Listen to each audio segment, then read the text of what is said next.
দুর্ভাগ্যক্রমে মুসলিম উম্মাহ হিসেবে আমরা নেতিবাচক চিন্তায় আসক্ত হয়ে পড়েছি। আমরা নেতিবাচকতায় এমন আসক্ত যে কাউকে উম্মার জন্য কিছু করতে দেখলে বলি, কি লাভ এসব করে, কোনো কিছুরই পরিবর্তন হবে না। তার কাজে ভালো কিছু দেখার পরিবর্তে আমরা বলি, আরে ভাই এতে কোনো লাভ হবে না, কোনো লাভ হবে না, অমুক অমুক সমস্যাগুলোর তো কোনো সমাধান হয়নি।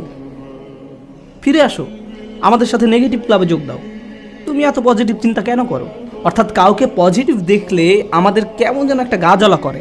জিনিসটা তো এরকম হওয়ার কথা নয়। কেন আমরা তাকে আবার নেগেটিভ জগতে ফিরিয়ে আনছি না?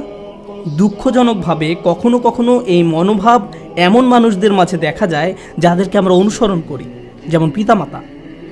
যখন একজন পিতা সবসময় নেতিবাচক চিন্তা করেন, যখন মা সবসময় নেগেটিভ চিন্তায় ডুবে থাকেন, কিভাবে সেই পরিবারে কৃতজ্ঞ ছেলে মেয়ে বেড়ে উঠবে?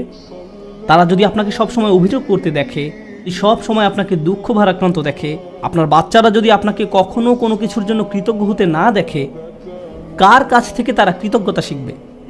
এমন অনেক মুসলিম আমার কাছে আসে যারা নিজেদের ধার্মিক মুসলিম হিসেবে পরিচয় প্রদান করে না। আমি আপনার কিছু ভিডিও দেখেছি, কিন্তু আমি আসলে কখনো মসজিদে যাই না। আমি তখন জিজ্ঞেস করলাম যে কেন আপনি নিজেকে ধার্মিক মুসলিম হিসেবে পরিচয় দেন না? নিজেকে ধার্মিক মুসলিম সমাজের অংশ মনে করতে আপনার দ্বিধা কেন? উত্তরে তারা কি বলে জানেন? তারা বলে এই ধার্মিক মুসলিমরা সব সময় বিপর্যস্ত থাকে, তাদের সবসময় রাগান্বিত দেখায়। কিভাবে এমনটা হলো? যে মানুষদের কাছে স্বর্গীয় ব্যাপার রয়েছে তাদের অবস্থা এমন কি করে হলো? এই আয়াতে প্রজ্ঞা বলতে কৃতজ্ঞতা বোঝানো হয়েছে। হিকমার সারমর্ম হলো, হিকমার নির্যাস হলো শুকর বা কৃতজ্ঞতা। যে নিয়মিত আল্লাহর দিন সম্পর্কে জ্ঞান লাভ করতে থাকে তাকে কেন এমন দুর্দশাগ্রস্ত লাগবে?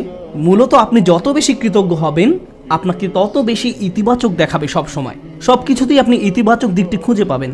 এমনকি যখন আমরা দুঃখ ভারাক্রান্ত হয়ে পড়ি, তখন আমরা নিজেদের এই বলে প্রবোধ দেব যে আমি এই মুহূর্তে কোন কোন বিষয়ের জন্য কৃতজ্ঞ থাকতে পারি। তারপর নিজের মনকে শক্ত করে আবার দাঁড়িয়ে যান। এখন আমার মুসা আলাইহিস সালামের কথা মনে পড়ে গেল। আমি আসলে সব সময় মুসা আলাইহিস সালামের এই ঘটনাটি দ্বারা অনুপ্রাণিত হই। তিনি নীল নদ পার হয়ে অপর প্রান্তে চলে গেলেন। তার সাথে বনী ইসরায়েলের হাজার হাজার মানুষ, আর সবাই ঘরবাড়িহীন, নিঃস্ব। তার উপর তারা মরুভূমিতে বিচরণ করছেন। তাদের মাথার উপর কোনো ছাদ নেই। পুরুষ, নারী, শিশু, বৃদ্ধ সবাই হয়তো কষ্টে কান্নাকাটি করছে।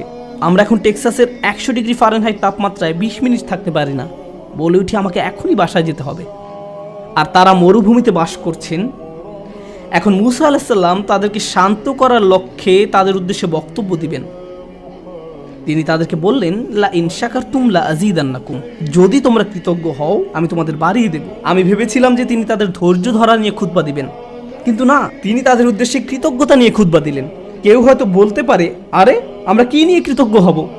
আবহাওয়ার অবস্থা দেখেছো, আমাদের বাচ্চাদের অবস্থা, আমরা ক্ষুধায় কাতর, গায়ের জামাটা ছাড়া আর কোনো জামা নেই, আমাদের কোনো খাবার নেই। কৃতজ্ঞ কিসের জন্য কৃতজ্ঞ হব? আপনি যদি একটু থেমে চিন্তা করেন, কারণ ফেরাউনের বাহিনী তোমাদের হত্যা করতে পারেনি, অথবা তোমরা ডুবে যাওনি, অথবা তোমরা এখন আর মিশরীয়দের দাস নও, তোমাদের বাচ্চাদের আর জবাই করা হচ্ছে না, তোমাদের মহিলাদের আর নিপীড়িত জীবনযাপন করতে হচ্ছে না, চোখের সামনে মহিলাদের নির্যাতিত হওয়ার দৃশ্য আর পুরুষদের দেখতে হচ্ছে না, তোমরা এই সব কিছুর জন্য কৃতজ্ঞ নও? অভিযোগ করছো? কৃতজ্ঞ হওয়ার জন্য আপনি সব সময় কিছু না কিছু খুঁজে পাবেনই। সব সময় এমন কিছু পাবেন যা আরও খারাপ হতে পারত। সুতরাং এই ধরনের প্রজ্ঞা নিয়ে বেঁচে থাকা খুবই কঠিন। কিন্তু কেউ যদি এভাবে জীবনযাপন করতে পারে, তাহলে সে শুধু নিজেরই উপকার করলো। অমা ইয়াশকুর ফা ইন্নামা ইয়াশকুরু লিনাফসিহি, যে কৃতজ্ঞতা প্রকাশ করে সে তা নিজের কল্যাণেই করে। আল্লাহ ওয়াদা করেছেন, লা আযীদান্নাকুম, আমি তোমাদের আরো বেশি দান করব। আল্লাহ আপনার জীবনের প্রতিটি ক্ষেত্রে আপনাকে সমৃদ্ধি দান করবেন, যেমন হেদায়েত, স্বাস্থ্য, রিজিক সহ সকল ক্ষেত্রে সবকিছুই ঠিক হয়ে যাবে যদি আমি আর আপনি আল্লাহর প্রতি কৃতজ্ঞ হতে পারি। এটাই এখানে প্রজ্ঞা। তারপর তিনি বলেন, ওমান কাফারা ফা ইন্নাল্লাহা গানিয়্যুন হামিদ, আর যে কৃতজ্ঞ হয় আল্লাহ অভাব মুক্ত। আল্লাহ হলেন গানি এবং হামিদ, তিনি ধনী এবং প্রশংসিত। অর্থাৎ আপনার প্রশংসা তার দরকার নেই, মানুষের প্রশংসার দরকার হয়, কিন্তু আল্লাহর প্রশংসার দরকার নেই। কিছু মানুষ বলে, কেন আমি তার প্রতি কৃতজ্ঞ হব? তোমাদের প্রভুর কেন এত প্রশংসা দরকার হয়? সাধারণ নাস্তিকরাই প্রশ্ন করে, কেন তোমাদের রব সবসময় প্রশংসা করতে বলে? আল্লাহ বলেন, তিনি হলেন গানি, তার কোনো কিছুর প্রয়োজন নেই, তার প্রশংসার দরকার পড়ে না। এটা তোমাদের জন্য, এই প্রশংসা করার মাধ্যমে তোমরাই উপকৃত হবে। তিনি হলেন হামিদ, তোমরা প্রশংসা করো বা না করো, তিনিই প্রশংসার মালিক। শুধু শুকর বা কৃতজ্ঞতা নয়, বরং হামদ বা প্রশংসাও তার অধিকারভুক্ত। তিনি আপনার প্রশংসার জন্য অপেক্ষা করেন না। তারপর এই মানুষটি হযরত লোকমান, যিনি কৃতজ্ঞতা এবং শুকরিয়ার জিন্দেগি যাপন করতেন, আর এই দুইটি গুণ তার জীবনের সব কিছুতেই দীপ্তি ছড়িয়েছিল। তিনি কোনো কিছু সম্পাদন করতে গেলে এই গুণগুলো তার মনোভঙ্গি ঠিক করে দিত। আপনি কি কাজ করেন সেটা যেমন গুরুত্বপূর্ণ, তার চেয়েও বড় গুরুত্বপূর্ণ ব্যাপার হলো এই কাজের প্রতি আপনার মনোভঙ্গি কেমন। শুধু কি করেন তাই নয়, বরং কিভাবে করেন সেটাও গুরুত্বপূর্ণ।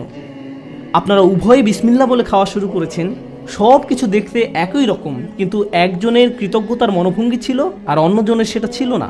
একজন এই দুনিয়া এবং পরকাল উভয় জগতেই লাভবান হবে, অন্যজন হবে না।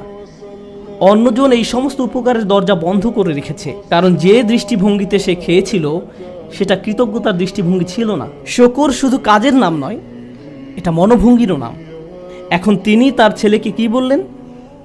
ওয়াইজ ক্বালা লুকমানু লিইবনিহি ওয়া হুয়া ইয়াইযুহু। লুকমান যখন উপদেশ দেওয়ার সময় তার ছেলের দিকে ফিরে বললেন, হে আমার ছেলে, আমার প্রিয় সন্তান, লা তুশরিক বিল্লাহ, আল্লাহর সাথে শিরক করো না, আল্লাহর কোনো অংশীদার সাব্যস্ত করো না। কিন্তু আলোচনার সূত্রপাত তো শিরক দিয়ে হয়নি, মূর্তি পূজা নিয়ে তো এই কথাবার্তা শুরু হয়নি। আলোচনা তো ছিল কৃতজ্ঞ হওয়া নিয়ে। আমরা শাব্দিক দৃষ্টিকোণ থেকে একটি বিষয় এখানে শিখছি, শিরক এবং শুকর এর একটি শাব্দিক মিল আছে। কিন্তু আরেকটি বিষয় আমাদের এখানে জানতে হবে, আল্লাহ আমাদের এখানে শেখাচ্ছেন তার সাথে আমাদের সম্পর্কের মূল কেন্দ্রবিন্দু হলো আসলে কৃতজ্ঞতা। আমাদের আল্লাহর প্রতি যত ধরনের অনুভূতি রয়েছে, আমরা তার দাস, আমরা তাকে ভয় করি, আমরা তার কর্তৃত্ব মেনে নিয়েছি, আমরা জানি যে তিনি আমাদের সৃষ্টিকর্তা, এই সব কিছুই সত্য। কিন্তু এই সব কিছুর মাঝে আল্লাহর সাথে সত্যিকারের সম্পর্ক তৈরি করতে হলে আমাদের অন্তরে যা থাকতে হবে তা হলো কৃতজ্ঞতাবোধ। যদি অন্তরে এর উপস্থিতি না থাকে, তাহলে অন্তর এমন এক ধরনের শিরকের বসবাস হবে যার সাথে আমরা যুদ্ধ করে পারবো না।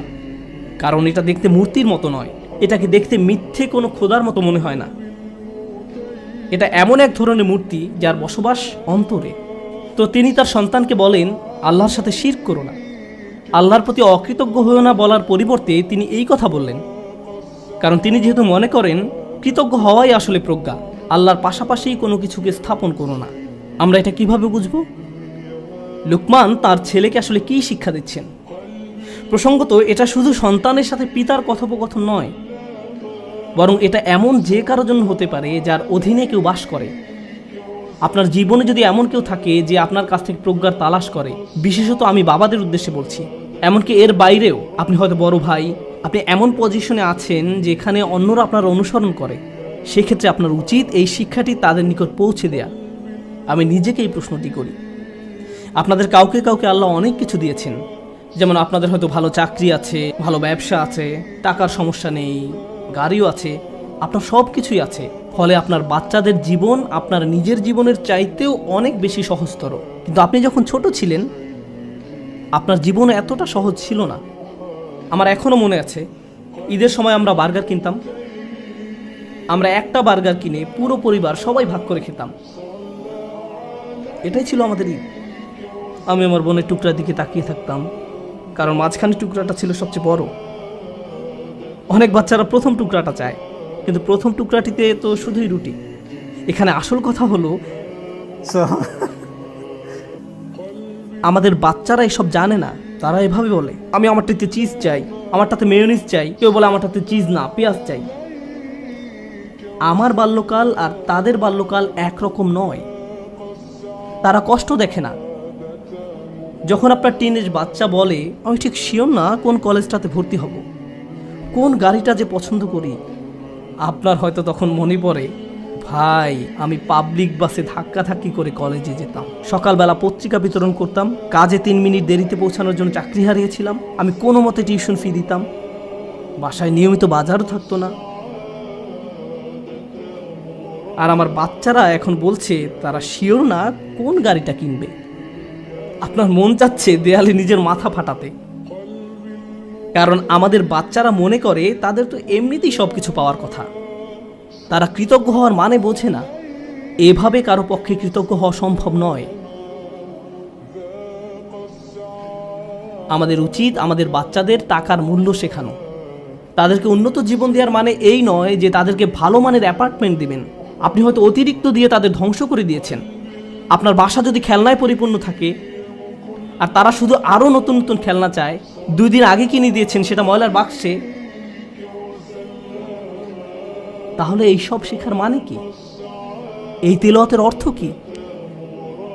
আনিশকুর লিল্লাহ মানে বাবা হিসাবে আপনাকে কৃতজ্ঞতার জীবনযাপন করতে হবে এবং আপনি আপনার সন্তানকে কাজের গুরুত্ব বুঝাবেন, রিজিকের গুরুত্ব বুঝাবেন, তাদের যা আছে তার গুরুত্ব বুঝাবেন। তারা যেন যা নেই তা নিয়ে অসন্তুষ্ট হয়ে না থাকে।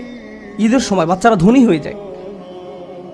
এই সময়টা ছিল আমাদের বাচ্চাদের কৃতজ্ঞতা শেখানোর একটা সুযোগ। কারণ রমজানের আয়াতের শেষে আল্লাহ কি বলেছেন? যেন তোমরা কৃতজ্ঞ হতে পারো। তুমি কত পেয়েছো? তারা একজন আরেকজনকে এভাবে জিজ্ঞেস করে, 2000 টাকা, আমি পেয়েছি মাত্র 1500 টাকা। আমরা দেয়ার পজিশনে নেই, আমরা শুধু নেয়ার মধ্যে আছি। আমরা আমাদের ছেলে মেয়েদের রাক্ষসে পরিণত করে ফেলেছি। তাদেরকে শুধু ভোগ করা শেখাচ্ছি, আর তাদের চাওয়ারও কোনো অন্ত নেই। আর যখন তাদের কোনো দাবি পূরণ করার অবস্থা না থাকে, আমি এমন অনেক পিতামাতার সম্মুখীন হয়েছি যাদের বাচ্চারা তাদের নিকট এভাবে দাবি জানায়, অবশ্যই আমাকে আইফোন কিনে দিতে হবে। পিতা বলে, না, পারবো না। বাচ্চা তখন বলে, তাহলে আমি আত্মহত্যা করব। তাদের তখন আমার কাছে আসতে হয়েছিল।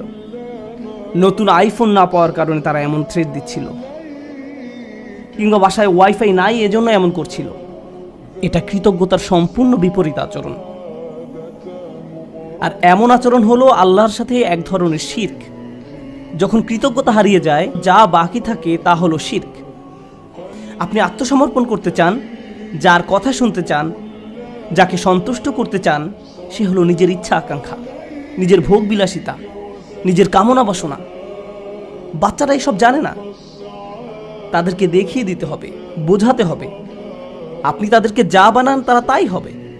আমরা তাদের প্রতি এমন অন্যায় আচরণ করতে পারি না।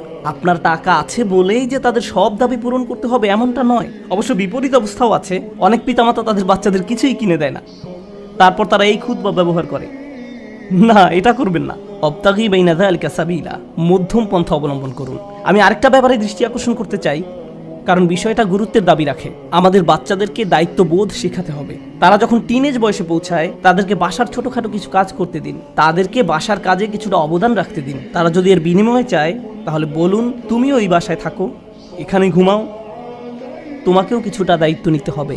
আপনার বাচ্চাদেরকে দায়িত্ববোধ শেখান, কোনো কিছুর বিনিময়ে না, টাকার বিনিময়ে নয়, অথবা মাস শেষে তাদেরকে নতুন গেম কিনে দিবেন বলেও নয়, কোনো কিছুর বিনিময়ে না। যদি আমরা সব সময় এমনটা করি, যদি তাদেরকে শুধু ভোগ করতে শিখাই আর তারা শুধু আপনার নিকট বিনিময় চাইতে থাকে, এটা করলে আমাকে কি দিবা, ওটা করলে আমাকে কি দিবা, যদি আপনার বাচ্চাদের আল্লাহর প্রতি কৃতজ্ঞ হতে না শেখান, তাহলে কিভাবে তারা আপনার প্রতি কৃতজ্ঞ হবে? এই দুইটা বিষয় কি সম্পর্কযুক্ত নয়? আল্লাহ বলছেন, আনিশকুরলি ওয়া ওয়ালিদাই, আমার প্রতি ও তোমার পিতামাতার প্রতি কৃতজ্ঞ হও। এই দুইটা ব্যাপার সম্পর্কযুক্ত। আমরা যদি আমাদের সন্তানদের তাদের যা আছে তার জন্য আল্লাহর প্রতি কৃতজ্ঞ হতে না শেখাই, তাহলে আমি আপনাদের গ্যারান্টি দিয়ে বলছি, তারা স্বাধীন হয়ে যাবে। যখনই তারা স্বনির্ভর হয়ে যাবে, তারা আলাদা হয়ে যাবে। আপনার কলের কোনো জবাব দেবে না, মেসেজের কোনো উত্তর নেই, তারা আপনাকে উপেক্ষা করে, অগ্রাহ্য করে, যখন তখন বাসা থেকে বের হয়ে যায়। আপনি তখন ভাবেন, কি হলো এই বাচ্চার? আমি তার জন্য সব কিছু করলাম, আমি সারা জীবন তোমাকে দিয়ে গেলাম, এখন তুমি আমাকে কিছুই দিচ্ছ না। হ্যাঁ, কারণ এখন আর আমার আপনাকে প্রয়োজন নেই। আপনার কি প্রয়োজন? আর আমি স্বাধীন, ওই লেনদেন তো শেষ হয়ে গেছে, ধন্যবাদ, বাই। এখন আমরা তাজ্জব হয়ে বসে আছি, কিন্তু সম্ভবত আমরাই তাদেরকে নষ্ট করে ফেলেছি। মানে অতি ভালোবাসা দেখিয়ে আমরা তাদের ধ্বংস করে ফেলেছি। ইন্নামা আমওয়ালুকুম ওয়া আওলাদুকুম ফিতনা, আল্লাহ একটি কারণে এই কথা বলেছেন। তোমাদের সম্পদ এবং সন্তান সন্ততি তোমাদের জন্য একটি বড় পরীক্ষা। বিশেষত ছেলে মেয়েদের পেছনে যদি নিয়ন্ত্রিত উপায়ে টাকা পয়সা খরচ করা না হয়, তাহলে তারা বিশাল এক পরীক্ষার বিষয়ে পরিণত হবে। মাঝে মাঝে বাচ্চাদের কোনো কিছু কিনে দেওয়া উত্তম, মাঝে মাঝে তারা যা চায় তা না দেওয়া উত্তম, মাঝে মাঝে তাদের থেকে দূরে সরিয়ে রাখা উত্তম। এটা গুরুত্বপূর্ণ। এটা শুধু পুঁথিগত বিদ্যা নয়, শুধু আলহামদুলিল্লাহ বলা শেখালেই হবে না, এই শিক্ষার উপরে জীবনযাপন করতে হবে। এই জন্যই আলোচনাটি শুরু হয়েছে এই বলে, ওয়ালাকাদ আতাইনা লুকমান আল হিকমা, আমি লোকমানকে প্রজ্ঞা শিক্ষা দিয়েছি, বাস্তব জ্ঞান, বাস্তব শিক্ষা। কিভাবে কৃতজ্ঞ থেকে জীবন কাটাতে হবে সেই শিক্ষা। আমাদের বাচ্চারা কতবার তাদের জামা কাপড় ভাঁজ করে, ধৌত করে, আমরা তাদের কিভাবে কৃতজ্ঞতার শিক্ষা দেব যখন তাদের সবকিছু আমরাই করে দেই? মনে হয় যেন ঘরের মধ্যে ছোট ছোট ফেরাউন দৌড়াদৌড়ি করছে আর বলছে আমি সবচেয়ে বড় রব। أنا ربكم الأعلى. আজ আমি বার্গার খাবো না, পিৎজা খাবো, আমাকে এটা দাও ওইটা দাও। আমরা তাদের এমন বানিয়ে ফেলেছি। এটা তাদের দোষ নয়। আমাদের সন্তানরা যখন নষ্ট হয়ে যায়, এই জন্য নয় যে তারা শয়তান, এর কারণ হলো আমরা তাদের সঠিক শিক্ষাটা দিচ্ছি না। প্রজ্ঞা থাকার মানে হলো আপনি আপনার সন্তানদেরকে সঠিক নিয়মে বড় করেন, আপনি তাদের আকাঙ্ক্ষাগুলো নিয়ন্ত্রণের চেষ্টা করেন। বাচ্চাদের এই নিয়ন্ত্রণটি নেই। আমাদেরকে ভালোবাসার সাথে তাদের ভিতরে এই অনুভূতি তৈরি করে দিতে হবে। আয়াতটি শুরু হয়েছে ইয়া বুনাইয়া দিয়ে, আমার প্রিয় ছেলে, অর্থাৎ বাবা অত্যন্ত আদর মাখা কণ্ঠে তার বাচ্চার সাথে কথা বলছেন।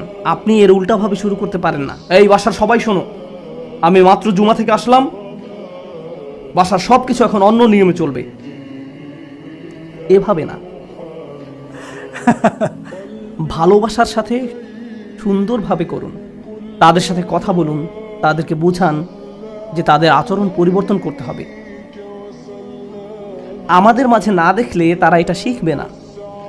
যদি আমি খাবার ফেলে দিই, ক্ষুধা লাগলে রেস্টুরেন্টে গিয়ে অপ্রয়োজনীয় অর্ডার করি, এরপর অল্প একটু খেয়ে বলি আমি আর পারবো না, আর সন্তানকে বলি খাবার শেষ করো, খাবার শেষ করো, তারা শিখবে না, তারা শিখবে না, তারা ফেলে দিবে।